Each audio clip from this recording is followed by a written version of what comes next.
Police મથકથી લઈ હરણખાના સુધી રસ્તામાં અવરોધ રૂપે દબાણો પાલિકાની દબાણ શાખાની ટીમ દ્વારા દૂર કરવામાં આવ્યા। વરસાદી માહોલમાં પણ વડોદરા મહાનગરપાલિકાની દબાણ શાખાની ટીમ દ્વારા દબાણો દૂર કરવાની ઝુંબેશ યથાવત જોવા મળી છે। બુધવારે પાણીગેટ પોલીસ મથકથી લઈ હરણખાના સુધી રસ્તામાં અવરોધ રૂપે દબાણો પાલિકાની દબાણ શાખાની ટીમ દ્વારા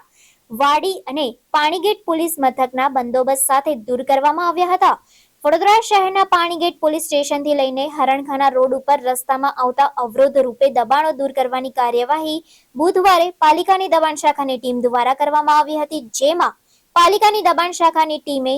જમીન મિલકત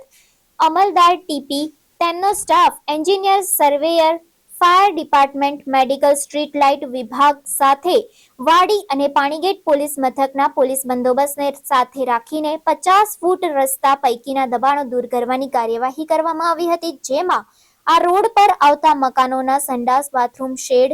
ઓટલા, ઓરડીની દિવાલોને દબાણ હેઠળ દૂર કરવામાં આવ્યા હતા। વહીવટી વોર્ડ નંબર 14માં સમાવેશ વિસ્તાર જૂના પાણીગેટ પોલીસ સ્ટેશનથી હરણખાના રોડ પર વિભાગીય ટીકા નંબર 11/1 સિટી સર્વે નંબર 35/1 થી 35/11 સુધી 50 ફૂટ રોડની અંદર આવતા દબાણો, સંડાસ,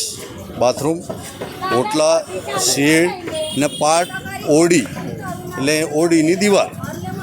તેને દૂર કરવાની કાર્યવાહી ચાલુ છે। જમીન મિલકત અમલદાર શ્રી ટીપી અને તેઓનો સ્ટાફ,